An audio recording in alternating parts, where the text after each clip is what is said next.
de prueba con respecto a los viajes de Manuel Adorni. Se están investigando cerca de 15 o 19 salidas e ingresos del país que tuvo el actual jefe de gabinete desde 2024 hasta la actualidad. Son tramos de ingresos, de salidas también, y se están investigando los destinos y cómo se financiaron esos viajes, más allá de los oficiales.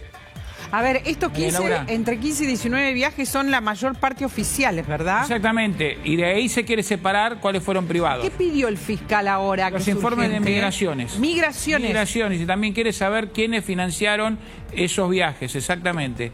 Y además pidió a migraciones, aeropuertos y compañías aéreas precisiones sobre la salida del país y quién financió esos viajes. Y además, atención con este dato, pidió la citación a declaración testimonial de Hugo Morales, el exfutbolista, que es el anterior dueño del departamento de la calle Miró, de Riglos, ahí en Caballito, donde justamente Adorni lo compró mediante el otorgamiento de un mutuo que le dieron dos mujeres mayores, así que quiere saber de boca del anterior dueño cómo era ese departamento, cómo lo vendió, a quién se lo vendió y efectivamente cuánto había pagado por ese inmueble. Recordemos entonces, dos medidas del fiscal Policita: investigan los viajes, entre 15 y 19 viajes de Adorni, y además pide que declare Hugo Morales, el exfutbolista de Huracán, de Lanús, que era dueño del departamento de la calle Riglos. Hay una cuestión de la que no se habla abiertamente, pero de lo que se está tratando de ver es si su tren de vida actual tiene que ver o no con los ingresos, ¿verdad? Por eso pide información sobre quiénes financiaron, cómo se pagaron esos viajes, más allá de los oficiales, los privados.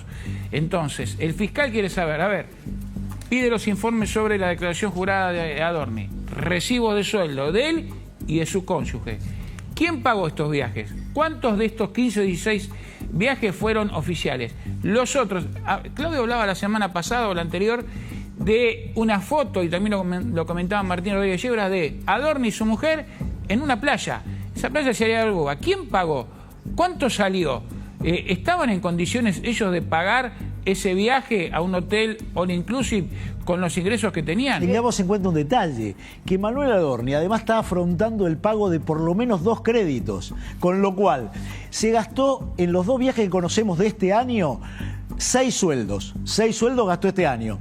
Y además está pagando 2 créditos. Y además habría viajado al Caribe. Digo, la verdad es que acá lo que va a buscar el juez no es solo todos los gastos que ha hecho, sino además cómo paga esos créditos a los que está afrontando por la compra de esos 2 inmuebles. Bueno, también mucho tiene que ver esta reunión de gabinete de Casa Rosada hoy lunes, ¿no? Con esto. Sin duda, es parte de cómo salir de esta agenda negativa donde todos los temas en los que han sido dominantes en los medios, pero sobre todo en las redes, que es el ámbito propio y natural del gobierno y que le preocupa, lo que muestra es una tendencia absolutamente negativa, y se ve en las intervenciones que han tenido los principales funcionarios estos días, inclusive el presidente, que ha sido muy activo más que nunca en redes, que la mayoría de las respuestas son negativas. Hay una foto a ver si la podemos compartir, por favor. Una foto me está llegando de lo que está pasando.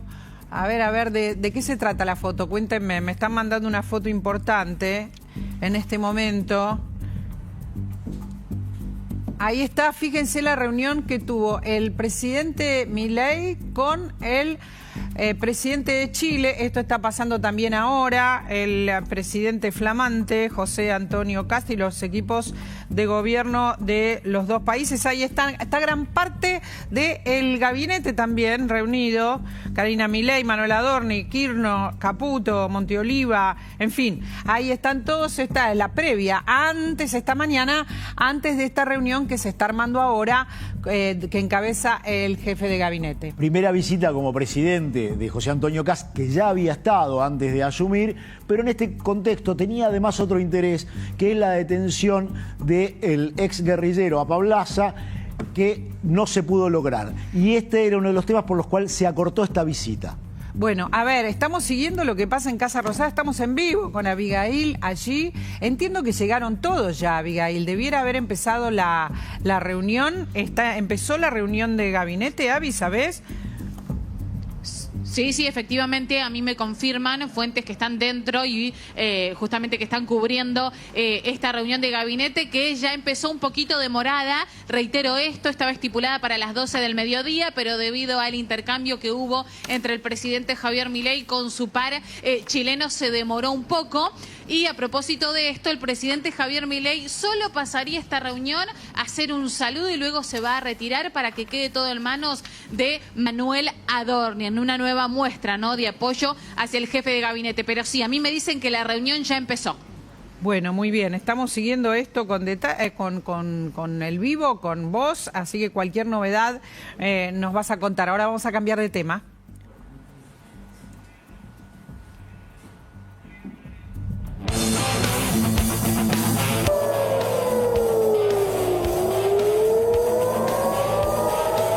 En medio del vencimiento de un nuevo ultimátum, las imágenes de lo que son en estas últimas horas los diferentes ataques por parte de Irán a Israel.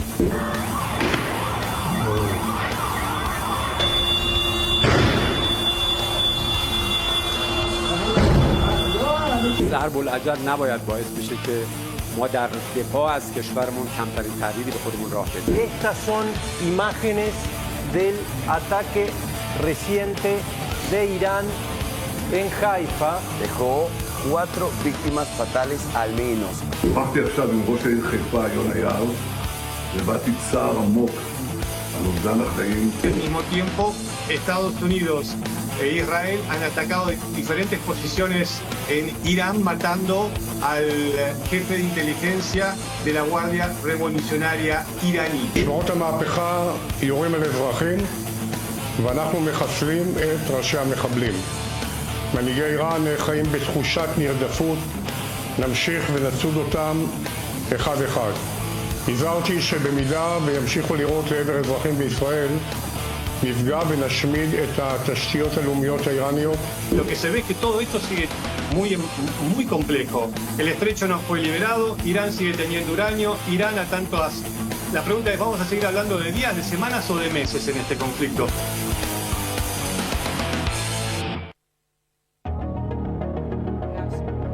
Noticias.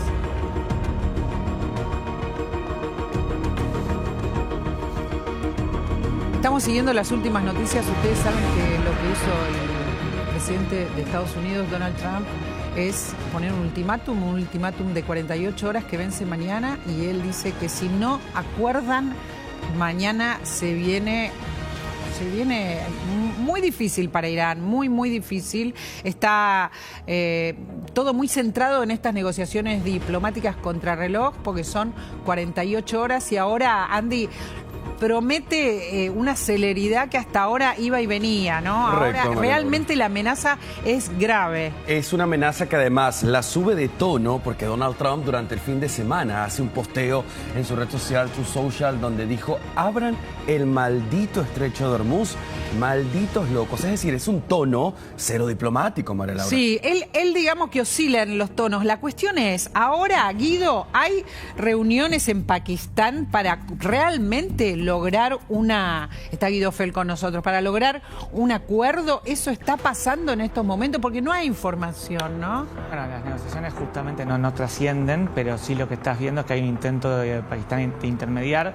Por ahora no hay acuerdo, o por lo menos nada que haya trascendido, pero sí el ultimátum que lo extendió, porque originalmente iba a ser hoy el ultimátum, lo extendió ayer al martes, sigue vigente. Y si mañana a las 8 de la noche la hora argentina. El horario límite. Tenemos el posteo de Trump del que estaba hablando recién Andy, que bueno, más de una vez Trump amenaza, acá es muy concreto, va contra la central eléctrica, eso Correcto. es lo que dice, para destruirla, Andy. Sí, la central eléctrica y el puente, es decir, golpear directamente la raíz, que no tengan electricidad, que se dañen las plantas salinizadoras, y eso afectaría a sus socios del Golfo Pérsico, es decir, sus aliados de este Golfo, y por supuesto habla del puente, es decir, no va a haber manera de ni los civiles ni los equipos moverse de un lado lado al otro, con un deadline que se extiende 24 horas más. Es decir, ahí no se le entiende cuando está muy molesto, pero después dice 24 horas más. Deja hasta mucha mañana. incertidumbre hasta mañana. Hasta mañana. ¿Hay algo diferente en esta amenaza, Guido? A ver, trata de marcar un límite de que si no se logra un acuerdo, por lo menos que Irán claudique según las condiciones que quiere Estados Unidos, van a justamente, como él dice, desatar el infierno. Pero el problema es que esto puede afectar no solo al régimen iraní, sino a la población civil iraní. Con lo cual es una medida que en el fondo no quiere tomar, pero podría llegarse a una escalada. Como bien ahí decían, se estuvo atacando plantas petroquímicas, se estuvo atacando otro tipo de industrias en Irán, pero se puede ir un paso más, profundizando justamente estos ataques en la economía iraní, e incluso le agregaría algo más a lo que dijo acá el periodista, la posibilidad de tomar la isla de Karg, ahí incluso metiendo tropas en el terreno. Es una posibilidad, sería una profundización más de lo que ya se vino haciendo. Creo que hasta ahora no había dado tanta puntualización en un horario. Creo que está en el mismo posteo, dice 8 p.m. hora del este, ¿no? Correcto. O sea, hay una hora en estos momentos con nosotros de diferencia. Sí, correcto. Ahí está. Lo tomaría con pinzas igual, Sí, por supuesto. Hay que tomarlo con pinzas. ¿Por qué? Porque puede extenderlo tranquilamente. Hoy, de hecho, creo que a las 2 va a hablar y puede que tranquilamente se extienda ese horario. O sea, él está usando una estrategia de negociación de presionar y de marcar como ultimátum, pero si ve que puede haber algún avance, no dudaría en extenderlo. Hasta ahora no pareciera que hay un avance. Esa es la cuestión. No hay un avance hasta ahora porque sigue con una amenaza fuerte, ¿no? Bueno, entendemos que quiere un avance, pero no lo está consiguiendo. La pregunta es del lado iraní, sobre todo, con quién tiene realmente para negociar, porque desde que ha degradado o se ha eliminado buena parte de los dirigentes iraníes, supongamos que hoy Irán está siendo controlada por la Guardia Revolucionaria, que son elementos claramente mucho más radicales. Bueno, probablemente también del otro lado no tenés también a alguien con quien negociar, por lo menos en los términos que plantea Estados Unidos. No nos olvidemos que uno de los que controla de facto Irán es Ahmed Bahidi, uno de los acusados por la justicia argentina del atentado a la AMIA. Tenemos la respuesta de Irán porque Irán contestó, dijo que que va con todo, ¿no? Hay el primer ministro iraní que publica esto, sus acciones temerarias están sumiendo a Estados Unidos en un infierno para todas las familias y toda nuestra región arderá porque insisten en seguir las órdenes de Netanyahu. No se equivoquen, no ganarán nada con crímenes de guerra. Esta es la respuesta, Andy, a lo que dijo Trump. Hasta ahora, respuesta, digamos, de tuit en tuit, ¿no? Es correcto. Y mientras está sucediendo el posteo en la red social de cada lado y lado, también están ocurriendo los ataques, unos ataques que se llevan a cabo, por supuesto, con Israel. Hay cielos interceptados hoy por parte de Israel.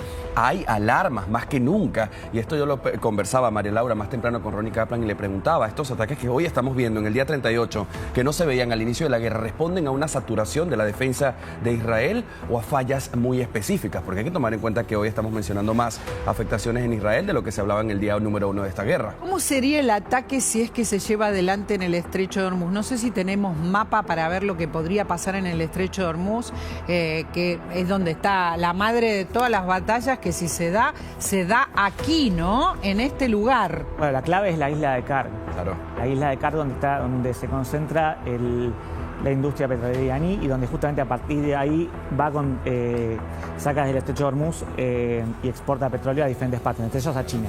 Sí. Esta sería la clave. Un golpe a la isla de Karg sería un golpe a la industria petrolera iraní. De hecho, ya se atacó Karg, la parte militar, no la parte petrolera. Es como fue un intento de Estados Unidos por marcar la diferencia. Ahora, yo entiendo, Andy, que Irán se está preparando para esta batalla después de esta amenaza, ¿no? ¿Cómo se prepara? Mostrarnos en un mapa, a ver si es posible entender qué es lo que está desplegando en estos momentos. Lo vemos en pantalla, Estrecho de Hormuz, punto ¿Es más. Abu Musa, una isla? Es una isla y aquí está ubicado. Por muy pequeño que lo veas, María Laura, acá en pantalla, está full, llena de misiles defensivos y fuertes subterráneos. Estamos hablando inclusive de una capacidad por debajo del agua. Estamos hablando de bombas puestas allí, municiones marítimas. Después está esta otra pequeña isla a un lado. Estamos hablando de Tun Mayor y Tun Menor. Fíjate, la más grande, la más pequeña. Y este es el sistema, esto aquí está lleno de sistemas antiaéreos, misiles balísticos y drones. ¿Qué nos permite entender esto que estamos viendo en pantalla? La razón por la cual Irán sigue dominando el Estrecho de Hormuz y por la cual cual Donald Trump a los gritos está pidiendo que se abra y le dice a los gritos a la Unión Europea que vayan hasta este punto. La ARAC, importante, María Laura, si podemos explicarlo de una manera más sencilla, hay un interruptor que dispara todo, el dedo está puesto acá en la ARAC. Es arsenal de misiles, sistema ruso de interferencia satelital, batallón de infantería naval. Y si acá está el interruptor, vamos a mirar la siguiente, este sería el cerebro de toda la operación, que viene siendo la isla de Kerch, esta que está acá, la más fuerte. Esta tiene la red de túneles, búnkers y lanchas de ataque. A ver, me interesa que sigamos viendo este mapa que muestra cada una de las islas con su arsenal, con todo el despliegue que pueden llegar a llevar adelante, con los transportes, porque fíjense, hay varias que tienen muchos misiles. No es que va a ser fácil, Guido, o sería fácil una batalla, un enfrentamiento si se diera a partir del ultimátum de Trump, ¿verdad? No, por supuesto, a ver, tiene justamente estas defensas, más allá de las capacidades norteamericanas, pero también acá habría la duda si estarían dispuestos a poner tropas en el terreno, sobre todo para el control de Kerch, porque acá lo que queda en evidencia es quién va a terminar controlando el estrecho de Hormuz, si van a dejarlo bajo control iraní o va a haber una fuerza estadounidense o multinacional que lo haga. ¿Y dónde están las fuerzas, digamos? Sigamos viendo este mapa. Está claro que están dentro del estrecho de Hormuz, en el mar, todas las fuerzas iraníes. ¿Dónde están las fuerzas americanas? ¿Llegan en ese momento? ¿Llegan por aire? ¿Cuál es el despliegue en general de las fuerzas americanas en este caso? ¿Qué podría pasar? Realmente las tenés en portaaviones, en los portaaviones que ahora, de hecho, está volviendo ahora uno de los más grandes, que era el Gerald Ford. El Gerald Ford, sí. El otro era el Abraham Lincoln. Sí, el Gerald Ford que ahora está volviendo de vuelta a servicio. Son dos fuerzas de ataque, son sistemas de armas integrados. El Gerald Ford y el Abraham Lincoln tienen destructores, cruceros y fragatas y todo funciona como un sistema, están ahí alrededor, un sistema de armas. Eso le permite hacer un ataque rápido. Detalle, Estados Unidos recopiló mucha información de inteligencia cuando en febrero pasado hubo un ataque coordinado multidireccional desde esos lugares que te está marcando Andy en el mapa, que hizo Irán con misiles. La idea era que uno de 54 misiles al menos impactara en el portaaviones. Pusieron a prueba todos los sistemas defensistas de este sistema de armas de Estados Unidos, portaaviones, crucero y fragata. Ni un solo misil impactó en el portaaviones. Pero Estados Unidos, ¿sabés qué obtuvo, María Laura? No hizo la respuesta inmediata. Obtuvo muchísima información de inteligencia que hoy le va a permitir, o lo va a poder usar en esta batalla. A ver, ¿y dónde están colocados los portaaviones? De ahí. Los barcos, ¿no? Exactamente. Y tenemos la base, como Diego García también, que entre otras cosas hay, tropas norteamericanas en distintas bases de países aliados para cuando decidan en algún momento escalar a ese punto. Pero lo más cerca para atacar directamente en terreno, los portaaviones que estás viendo. Claro. Y estos dos portaaviones hay que entender algo. ¿Por qué se frena tanto Estados Unidos para poder ir si tanto poder tiene? Porque en la misma bendición se convierte en su cruz. Estamos hablando de portaaviones, María Laura, que miden 3 veces un estadio de fútbol. Esto es atacable desde cualquier lado. Y la otra información que falta es que acá te lo vengo diciendo. Fíjate, son mini islas que tienen una capacidad suprema de misiles. Pero si me preguntas cuánto, Andy, no podemos decir. Porque precisamente falta transparencia en cuántos misiles tiene. ¿Cuál es la capacidad real? Se sabe que mucha, pero no se puede determinar por cuánto. Claro, y tiene que ver con las estrategias también, callar de qué se trata, ¿no? Claro, pero a diferencia de los Estados Unidos, que por el contrario la estrategia de los Estados Unidos es mostrar su capacidad diciendo, no tenemos 1000, tenemos 5000 aviones de esto, 300 de esto, entonces uno calcula más o menos cuál es su capacidad. Irán no está haciendo este show off, por ende, se está enfrentando uno a una casa en oscuras, en un terreno que le permite geográficamente una táctica superior a Irán. Esa es la razón. De todas formas, tengamos en cuenta que ya se ha atacado el punto principal, el corazón de esto que es la isla de Kerch, se ha atacado los puntos militares, entonces si se decide ir por una ofensiva mayor, probablemente tengan que movilizar más tropas, seguramente neutralizar todos esos mecanismos de defensa iraníes.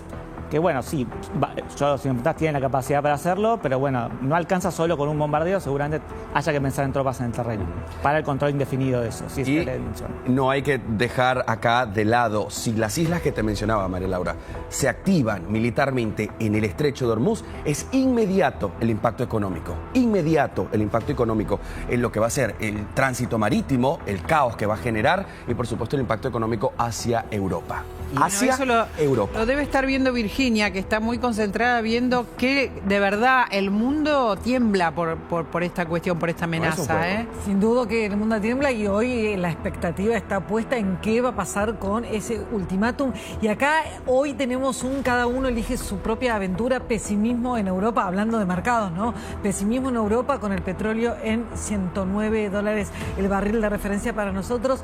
No tan pesimista Estados Unidos, los mercados en Estados Unidos están, nadie está volando de alegría, pero están un poco mejor, un poco más firmes, con lo cual se ve que cada uno está eligiendo su propia aventura o su propia proyección respecto de lo que pasa de acá a mañana hasta las 8 de la tarde. Eso es así. Hay algunas personas que no creen que lleguen que se llegue a esta batalla. Lo estoy mirando a Claudio porque pone cara de duda, Claudio, desde que estamos anunciando esto. Claro, porque Trump va y viene, ¿no? El viernes hablábamos con Guillermo Idiar de este ultimátum y le daba una seriedad importante, sobre todo porque en los Estados Unidos quieren que esto termine. La gente quiere que termine.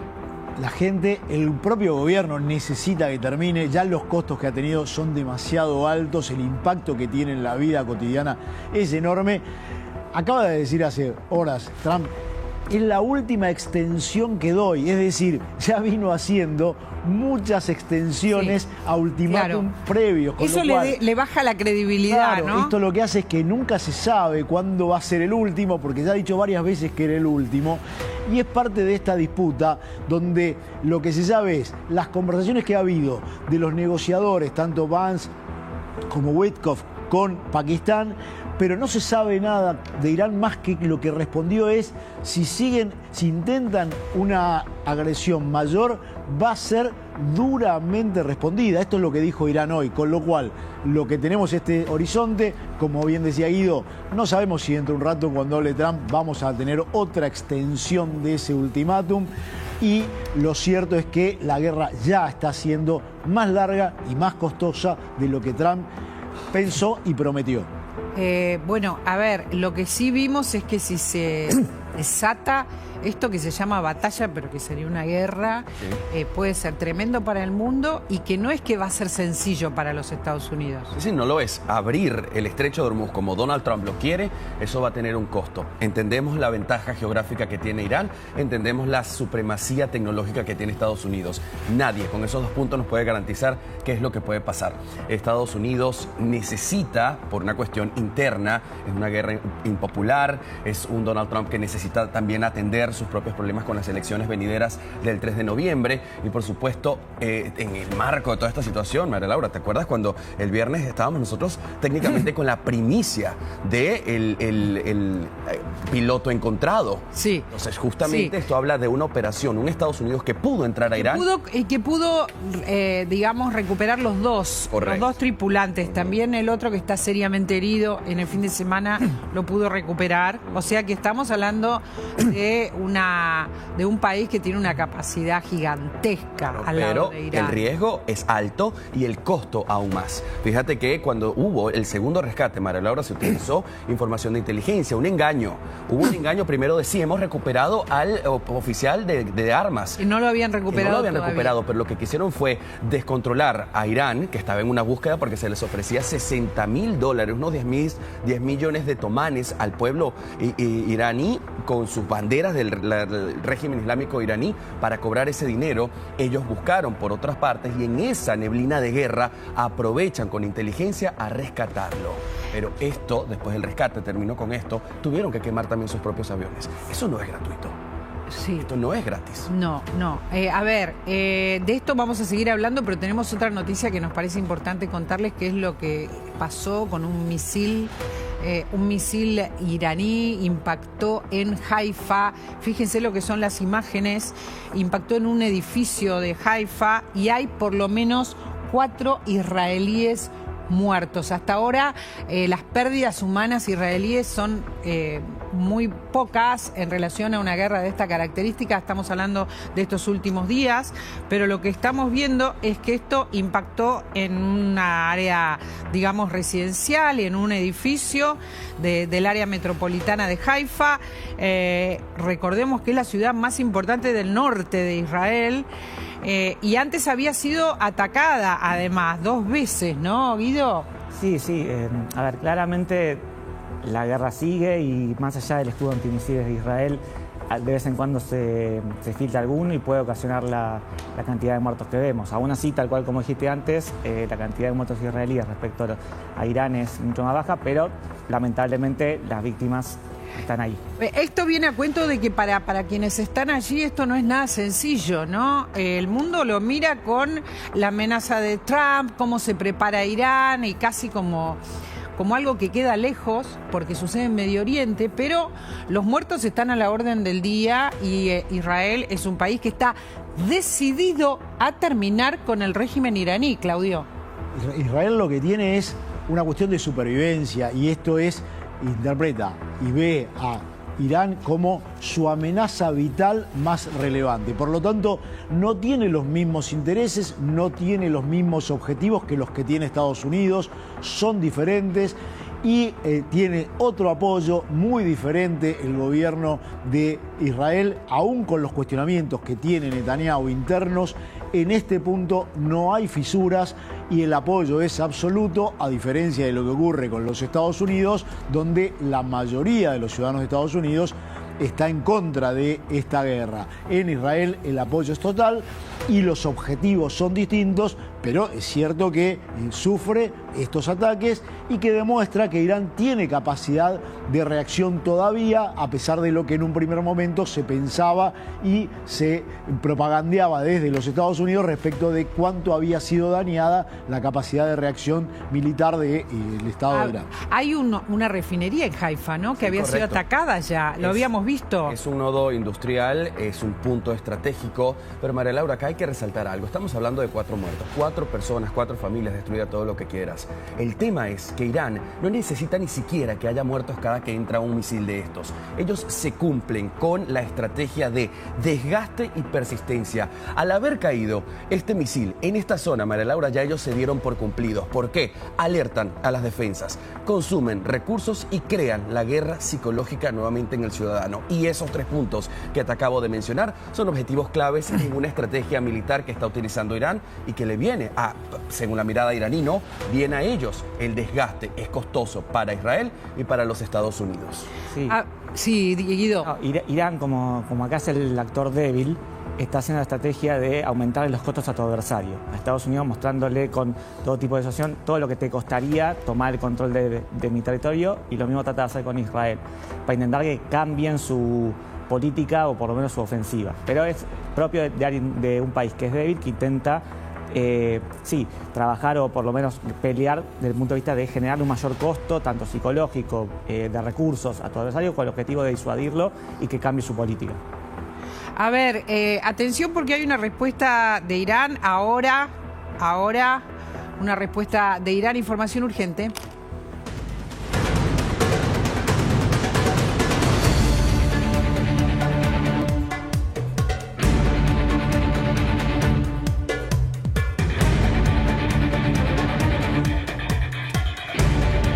A ver, en minutos vamos a tener el documento. Atención, porque Irán rechaza la propuesta de alto el fuego a la guerra.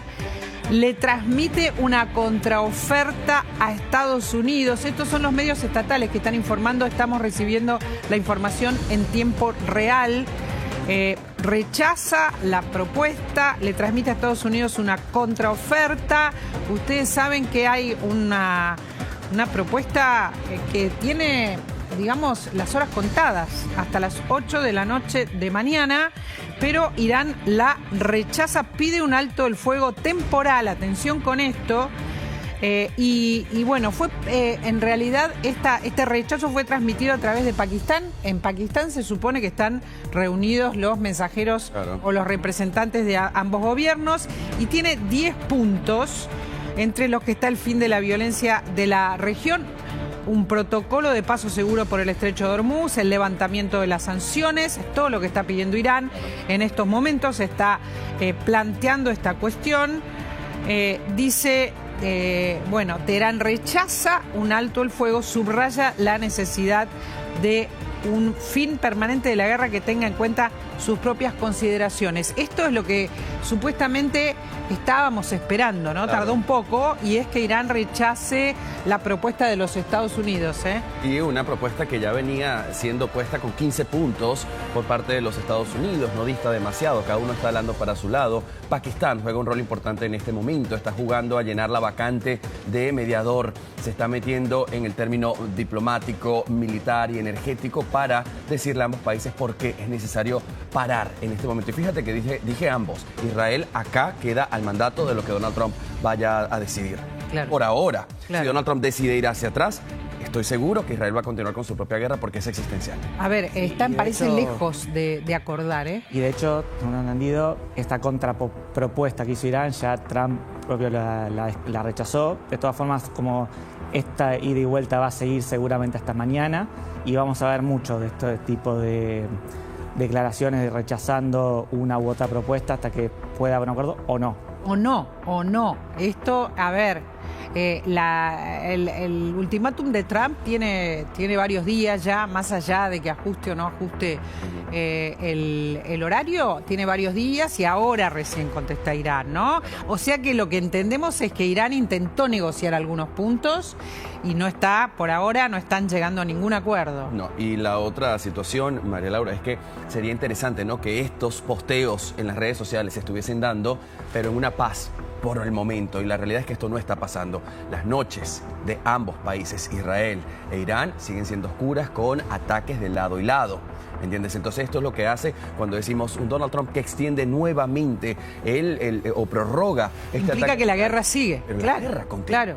Que la guerra sigue, al punto que fíjense lo que acaba de pasar. Murió Majid Kademi, que es el jefe de inteligencia de la Guardia Revolucionaria iraní, después de un ataque que llevaron adelante conjuntamente Estados Unidos e Israel. Este es el hombre, el jefe de inteligencia. Hubo bombardeos que mataron hoy mismo al jefe de inteligencia de los Guardianes de la Revolución de Irán.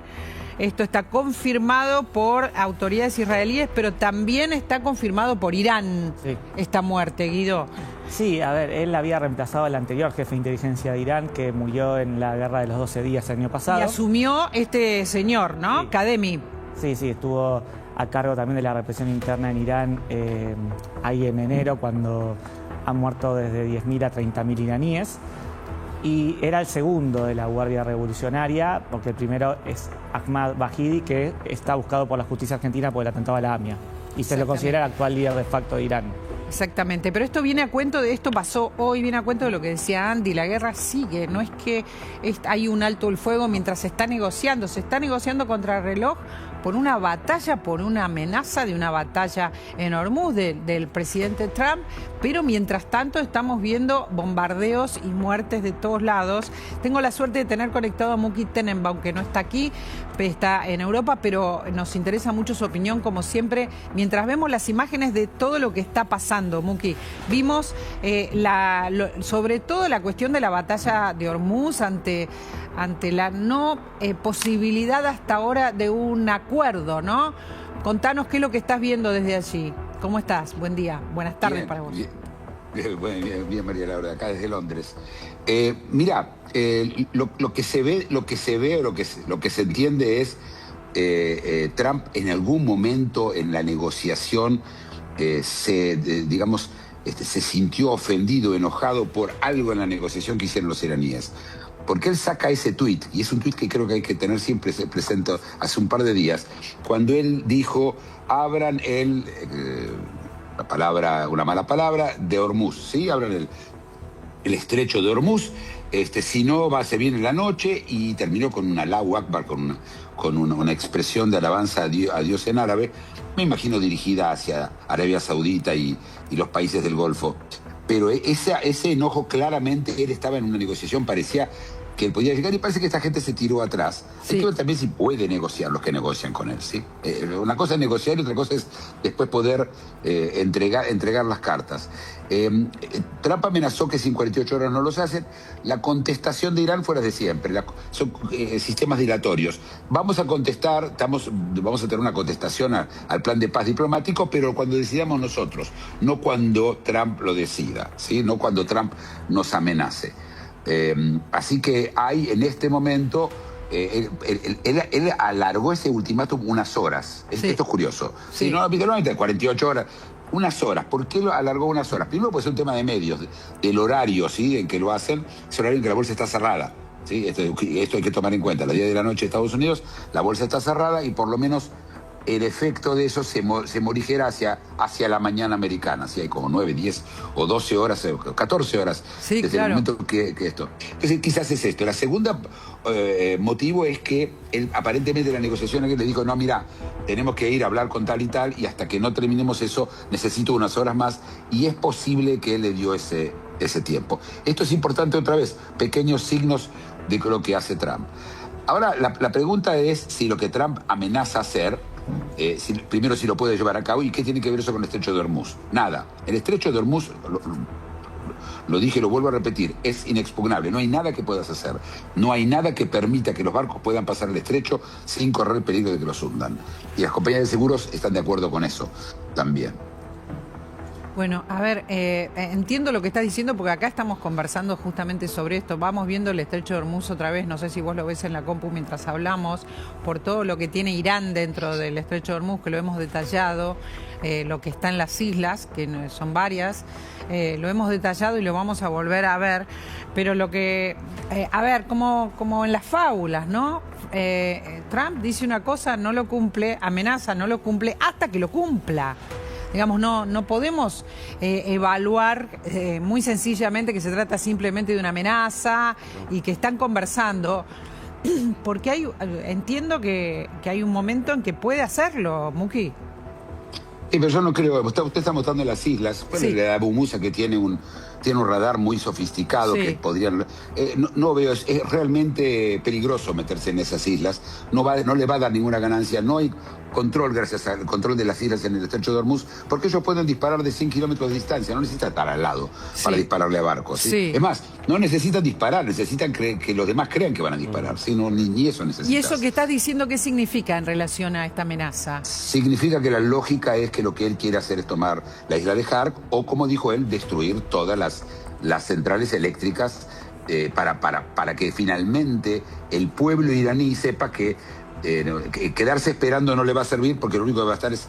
Y ahora además van a estar en la oscuridad. ¿Es posible que haga esto a tu criterio mañana a la noche?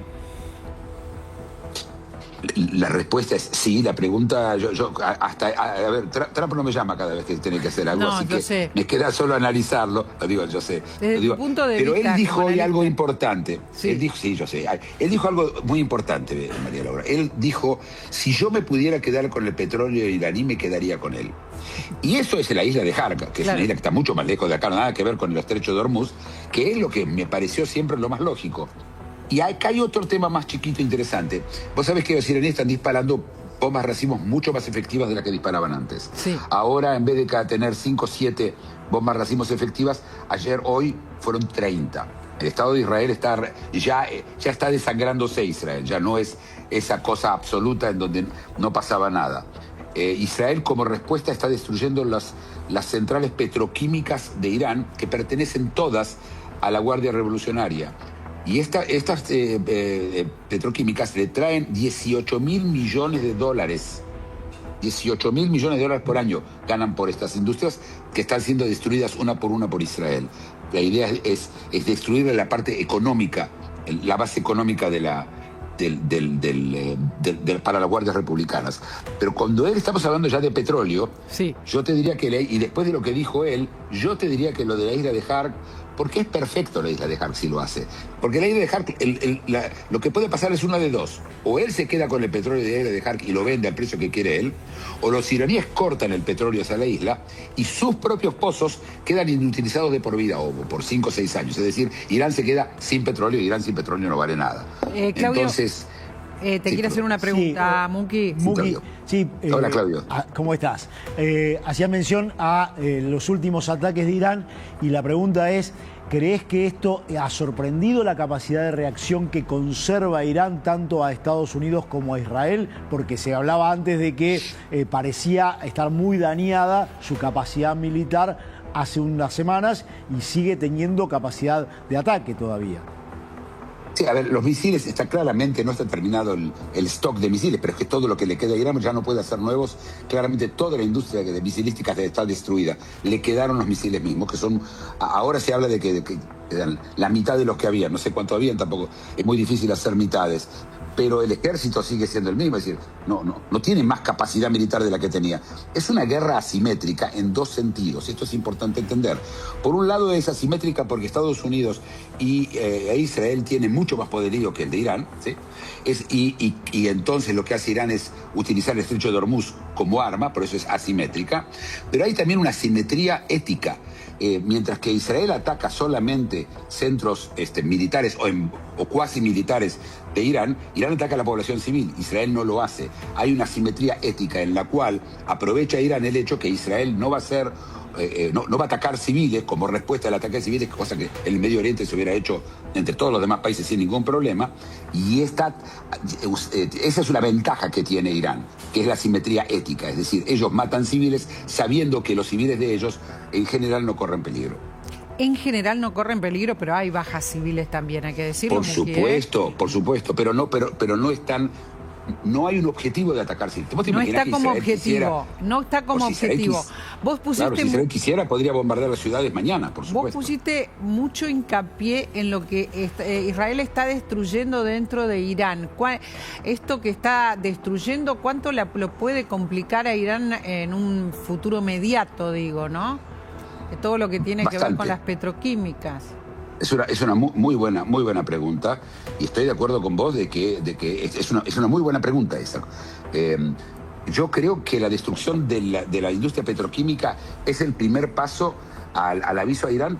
Mirad, si vas a ganar la guerra o si vos no vas a perder la guerra, simplemente vas a ser muy pobre, vas a ser como el Yemen, se van a parecer más a los hutis, ¿viste? Los hutis que tiran solamente misiles y no tienen nada más, no tienen petróleo, no tienen nada ellos. Te vas a terminar pareciendo a los hutis, es decir, un grupo loco de gente tirando misiles, que ya no es, por supuesto, Irán con todo el poderío económico que es el que necesita ella para poder pagarle a los proxies, para comprar las armas, todo lo que nosotros sabemos que Irán hace. Claro. Buki, también me gustaría preguntarte, Andy Chirinos desde el estudio, preguntarte sobre esa cohesividad entre Estados Unidos e Israel. ¿Qué tan fuerte, qué tan coordinados los ves en los próximos días en medio de estos deadlines que da Donald Trump? Mira, hay una convergencia de intereses entre los dos, ¿sí? A mí la palabra aliado siempre me pareció una cuestión es una forma casi social de hablar de una relación. Los intereses de ellos son prácticamente los mismos. Trump no puede no ganar esta guerra, no puede, pierde las elecciones seguro si no gana esta guerra. Él tiene que ganar la guerra. Y los israelíes, por supuesto, quieren ganar la guerra también. El cambio de régimen, estamos hablando ahora ya increíblemente de un tema mucho más chico, pero está claro que Trump se tiene que ir ganando en serio, ¿sí? No decir gané, él tiene que hacer las cosas para que Irán no pueda decir yo gané. Y que sea creíble, por supuesto, ¿sí? Entonces, eso lo obliga a él a terminar esta historia de alguna forma en donde ellos básicamente se rinden. Llegan a un acuerdo, cosa que, por supuesto, Irán, vamos a ver, pero si le llegan a poner en la oscuridad a Irán, si este es el resultado, yo creo que mucho más no le queda después a Irán, porque imagínate, los generales que hoy están en el ejército, ¿te acordás que el ejército y las guardias no son la misma gente, ¿sí? El general del ejército que le tiene miedo a esos comisarios que tiene de la guardia en cada uno de los cuarteles, si la familia de él se queda sin luz, si la familia de él tiene que escaparse o buscar o convertirse en refugiados, es muy probable que en ese caso tome la decisión de terminar con la guardia y podemos ver una guerra entre la guardia y el ejército, que quizás eso también es una de las posibilidades. Les quiero contar que estamos procesando algo que está pasando ahora, que es que está hablando Trump. A ver si lo podemos tener. ¿Lo tenemos? Está hablando Trump, es importante, y enseguida les vamos a contar qué es lo que está pasando.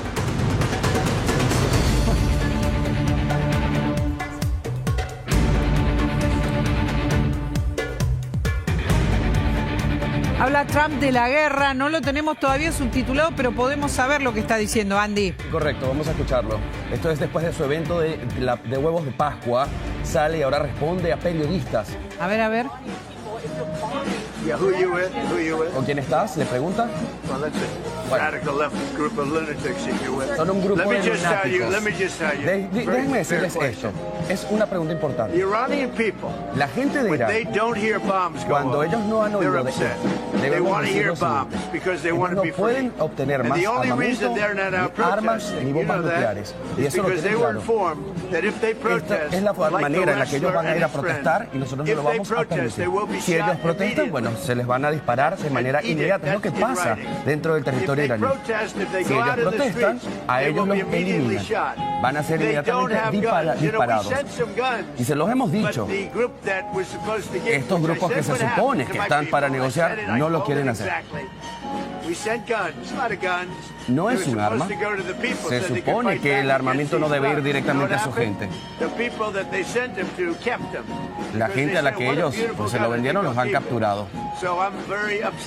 Así que estoy muy molesto con la decisión que se ha tomado en los últimos días.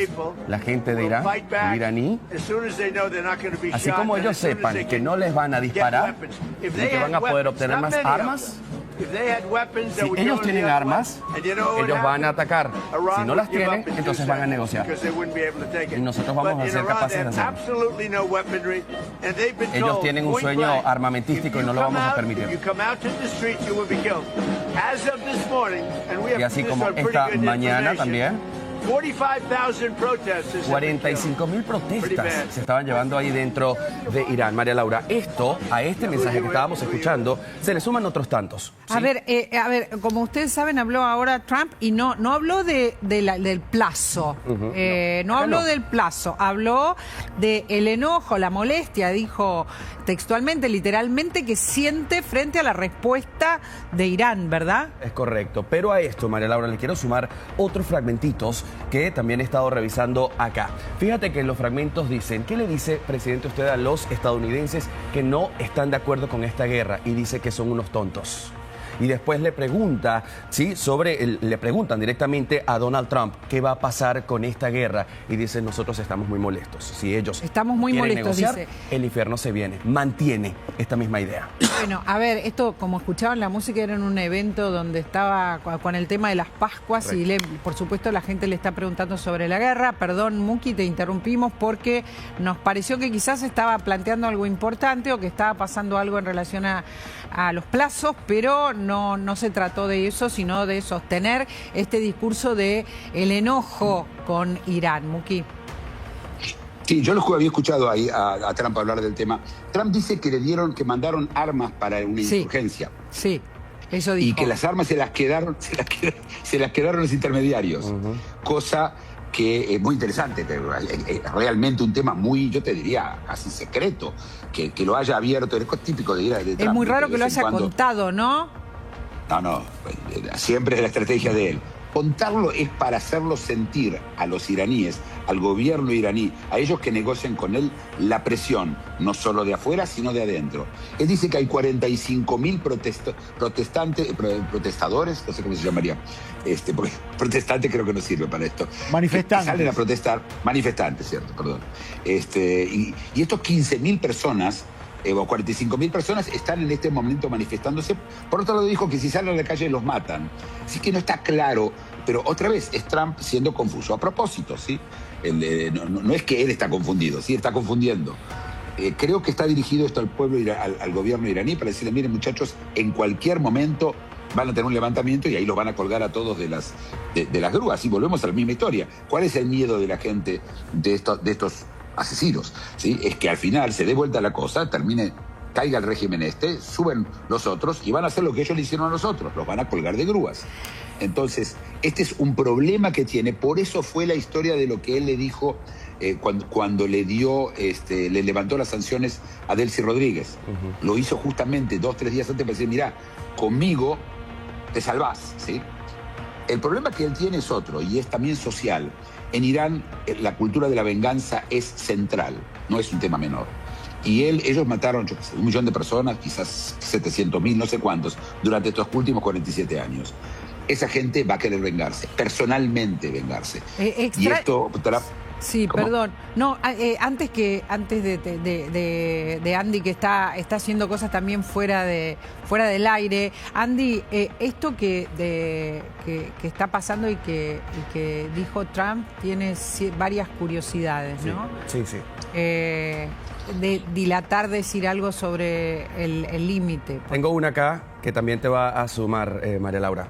Donald Trump acaba de decir en ese fragmento previo a su discurso esperado, dice: recuerden que las guerras duran años y nosotros hemos aniquilado un país poderosísimo en tan solo 34 días. Y dice: y yo iría y me quedaría con el petróleo, pero bueno, por ahora, eso es algo que el pueblo estadounidense... O sea, está anunciando que lo peor ya pasó y que Estados Unidos ya logró lo que quería, ¿no? Casi un anuncio, digamos, precoz del fin de la guerra. Correcto. Del fin de la guerra. Monkey, ¿estás de acuerdo? Fíjate, tiene dos públicos distintos. Al público iraní, o al gobierno iraní, o a la dirigencia iraní le está diciendo: nada, esto no está terminado, esto lo voy a terminar yo. Y al otro, el público americano dice: no, ya se está terminando, ya en cualquier momento lo liquidamos, faltan pequeños detalles, ¿sí? Son dos discursos dirigidos hacia dos públicos distintos. Sí. El problema es que, por supuesto, que los dos públicos escuchan los dos discursos. De lo que acabamos de escuchar de Trump, Guido, ¿querés decir algo? Porque nos pareció que era más de lo mismo, pero claro, los analistas pueden llegar a ver algo más. Quizás Monkey puede estar de acuerdo o no, pero el tema con Irán es que, a ver, no es solamente el actual régimen. Tengamos en cuenta que lo que puede pasar al final de todo esto es que por ahí ya pasemos de un islam universalista con su intento de cambiar Medio Oriente a un Irán más centrado en el nacionalismo persa, que va a seguir probablemente con los mismos intereses que el actual régimen que vemos, solo desde otra matriz, ya no tan islámica, sino más bien nacionalista. Entonces, el tema con querer que todo esto destruya o calma la amenaza iraní es, por lo menos desde el punto de vista de Trump, creo que es muy simplificado. Porque a lo sumo lo que podrá pasar es que el poder pase de lo que son los clérigos a la parte más militar, justamente, más militarista. Y puede pasar de una épica más bien islamista a una más, como dije, nacionalista. Pero el problema es que Irán es un país complejo con muchas aristas. Y creo que por ahí Trump está simplificando, bueno, obviamente ahí concuerdo con Muki, para el público que le habla de la victoria. Pero hay que ver que sea victoria en este caso. Claro, hay que tratar de ver más allá de lo que dice Trump. Trump está dando, Claudio, también una victoria que no está todavía cerrada, y lo que están sosteniendo tanto Guido como Muki es... ojo con Irán. Irán es un país muy particular y no va a terminar para ellos la guerra contra los Estados Unidos, ¿no? Estamos en la 6ª semana de una guerra que se prometía terminar muy rápidamente, que antes de las 4 semanas iba a estar terminada, que iba a tener muchos menos costos, que hoy está teniendo un impacto en la economía mundial enorme, que además ha reconfigurado muchos de los vínculos del mundo, con lo cual esto es una situación mucho más compleja de la que imaginó Trump, y lo que sigue mostrando es: entró una guerra sin saber cómo iba a salir y hoy está en esa encrucijada, dependiendo de unas negociaciones que se van postergando sistemáticamente y en la que esas asimetrías que también hablaba Muki se ponen en evidencia y complican aún más la resolución de este conflicto. A ver, Muki, ¿estás de acuerdo con lo que dice Claudio? No se sabe cómo va a salir de esto Trump. No sabe todavía cómo salir.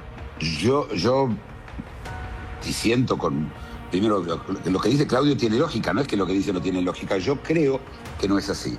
Yo creo que Trump entró a esta guerra sabiendo que las salidas son salidas múltiples, no tiene por qué ser una salida. La idea de que una guerra tiene exactamente una meta y la gente la hace es yo te diría, binaria, y en algún lugar es una interpretación demasiado básica.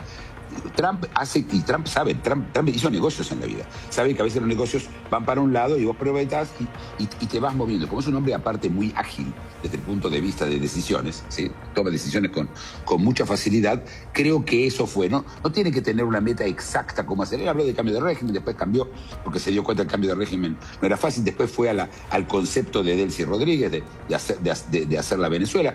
Utilizó varios caminos. Pero la guerra sí se termina. Primero el tema del nacionalismo. El nacionalismo tiene un problema muy grave y es las minorías. En Irán solamente 52% son persas. El resto son minorías. En cuanto esto se haga nacional, esas minorías no se van a callar. Es decir, no tienen, la carta nacionalista de Irán no existe, porque son 53% y eso es pedirle a los kurdos que se metan, a los baluchis, la lista es larga, ¿sí? Van a estar 3 programas para contar la lista de las minorías, pero son las dos grandes, ¿sí? Los kurdos y los baluchis y los azeris. Entonces, no veo la solución. Irán no tiene la opción nacionalista.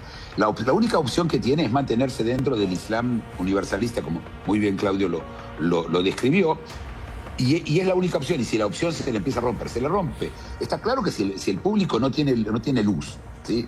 No le van a echar la culpa a Trump, ¿sí? Le van a echar la culpa a la inflexibilidad de los gobiernos, siempre y cuando ellos se enteren lo que pasa, porque una de las cosas que hay es que el gobierno iraní mantiene el internet cortado, así que la gente no está expuesta a sus ideas. Muki, seguramente te vamos a molestar las próximas horas. Al mediodía pasan muchas cosas en relación a esta guerra y vamos a estar seguramente mañana contando qué es lo que pasa a horas de esta amenaza. Muchísimas gracias por este rato, de verdad. Siempre a vuestra disposición. Y muchas la verdad gracias. Que extraño estar en la mesa, pero bueno. Sí, nosotros también te extrañamos acá, pero tenemos a Guido Fell, que tan gentilmente vino. Gracias por haber venido también. Favor. Esto sigue. Ahora vamos a hablar de otro tema, porque pasan otras cosas. Pasa que todo lo que pasó ahora en tiempo real, como ustedes estaban viendo. Otro tema.